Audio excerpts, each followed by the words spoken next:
मैं उसको बताना चाहता हूँ कि वास्तविक रूप से आज टाना भगत मालिक है इस धरती का। कैसे? यहाँ पर टैक्स सब देगा, लेकिन जो मेरे घर में आया है तो जो किराएदार है वो किराया देगा कि मालिक देगा? तो मैं बोला मैं पहचानता हूँ कौन, मैं सच को मानता हूँ, संविधान को जानता हूँ, मालिक हूँ मैं, खुद को पहचानता हूँ, नौकर को भी पहचानता हूँ कि कौन है। तो मैं एक प्रमाण है और वो नकल है।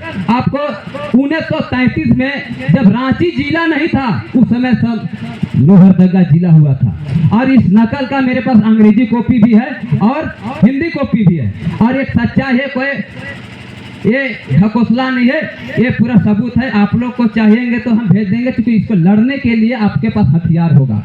मेरे पास जो भी प्रमाण है उसे मैं बताने का प्रयास कर रहा हूँ। और ये हमारे पूर्वजों ने जो चीज बोले थे और जिसके लिए लड़ाई लड़ी थी उसको मैं बता रहा हूँ।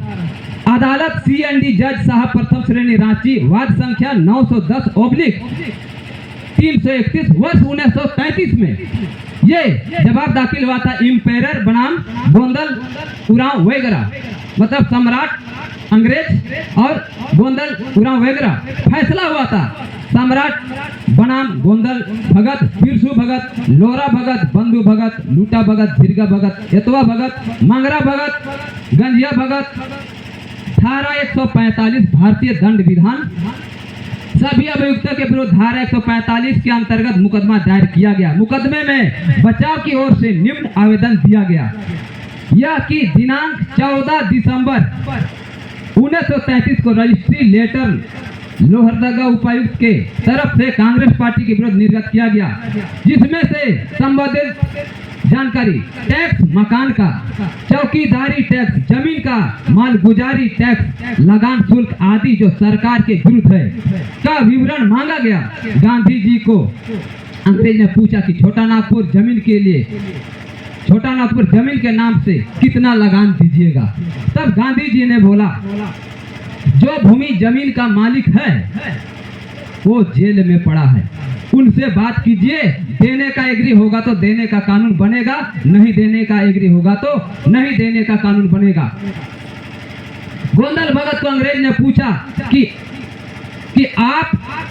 आपका और कोई भाई है कि आप अकेले? उस समय गोंदल भगत ने बोला कि हम लोग 3 भाई हैं, उरांव भाई, मुंडा भाई, खड़िया भाई। हम लोग हमारी धरती के लिए नहीं, धरती के जितने भी जीव जंतु है, घास से पुआल तक की आजादी के लिए लड़ रहे हैं।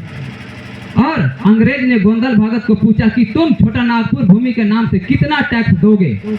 तो गोंदल भगत ने बोला एक घास का पुआल उठा कर नहीं देंगे, एक घास का पुआल उठा के नहीं देंगे, क्योंकि छोटा नागपुर राज को अनाधालय घना घोर जंगलों को रखात पैमा से खुट कटी काट कर नागपुर बसाए हैं।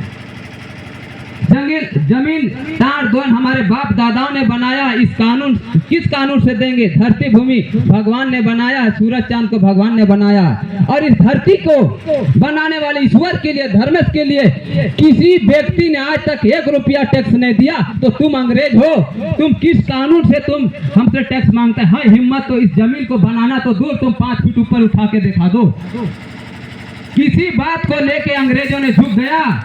टाना भगत पढ़ा लिखा नहीं था, कोई टाना भगत उना पढ़ा लिखा नहीं था, लेकिन सच के सामने उनका झुकना तय हुआ।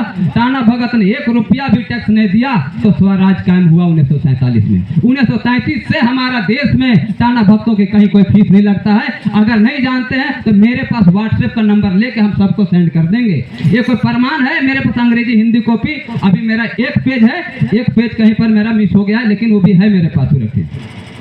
तो इस तरह से हमारे टाना भक्तों ने, हमारे आदिवासी उरांव भाइयों ने, हमारे बड़े बुजुर्गों ने, हमारे बाप दादाओं ने लड़ी। अंग्रेज इतने पढ़े लिखे होते थे लेकिन अनपढ़ के पास नहीं टिक पाते थे। आज मैं और एक सच्चाई बता रहा हूँ। एक तरफ राजा जमींदार है, इन्ना तो पढ़ा नेंद्रा बनर गैर आदिवासी तेंगा लगता।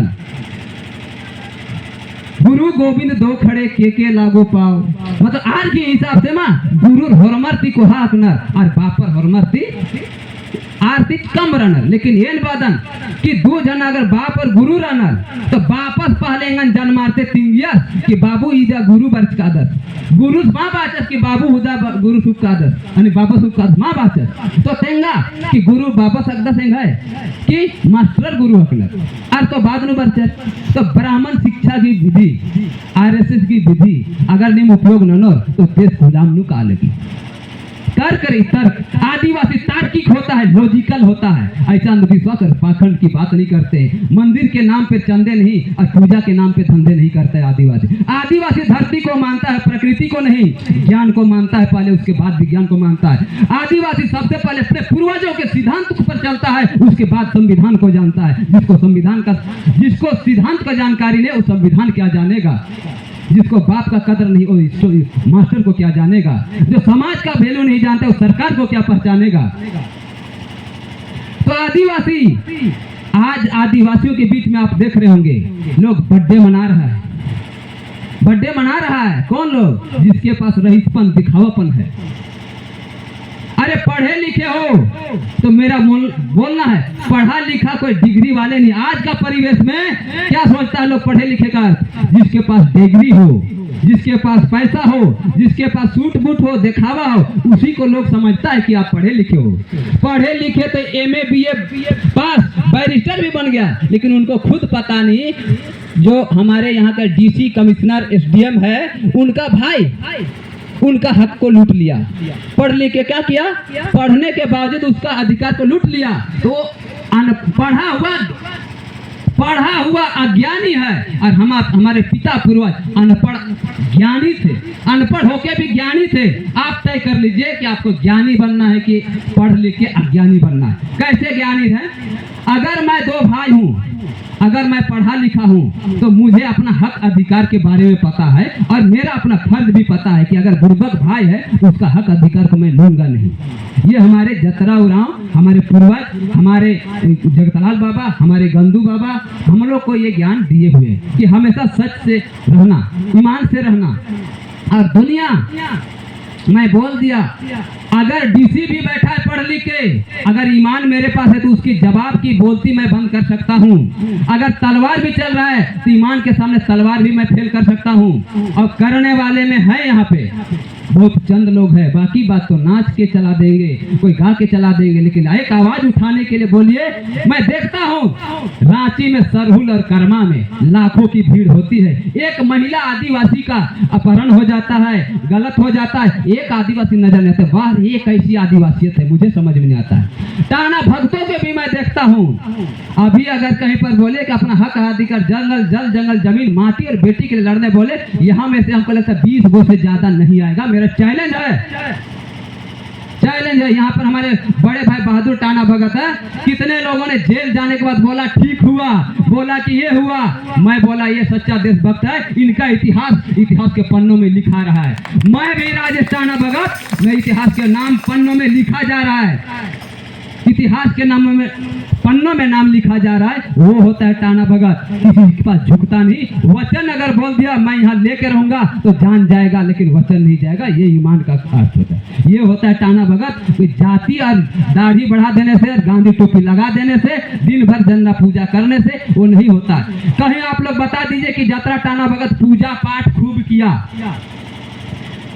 धर्म का प्रचार किया, कोई संगठन बनाने का प्रचार किया? कभी नहीं। अगर धर्म का होता तो मुंडा लोग शामिल नहीं होता, अगर जात का होता तो खड़िया लोग शामिल नहीं होता, क्योंकि उसके पास सिर्फ और सिर्फ मानवता के विचारधारा का समर्थन था। प्राकृतिक संपदा और अपना अस्तित्व की बचाव की लड़ाई थी। तो वो ऐसा एक वीर पुरुष पैदा होने के लिए ये स्कूल की पढ़ाई से नाम मात्र से नहीं होगा। उसके लिए आपको अनपढ़ों से बैठना होगा, बुजुर्ग माता पिता को कद्र करनी होगी, वहां पर ये ज्ञान होती है। मैं भी पढ़ा हूँ अपने स्कूल कॉलेज में, लेकिन मेरा सर्टिफिकेट काम ना आया। उस सर्टिफिकेट सिर्फ हमको डिग्री दिखा सकता है, हमको बोलने की कला सिखा सकता है, लेकिन जो अपने बाप दादाओं, अनपढ़ बाप दादाओं से सीखा, उसी के बल पे आज मैं लाखों के भीड़ में, करोड़ों के भीड़ में मैं एक आवाज अपना बना सकता हूं और बोल सकता हूं। मुझे एक भी चिंता का डर नहीं है।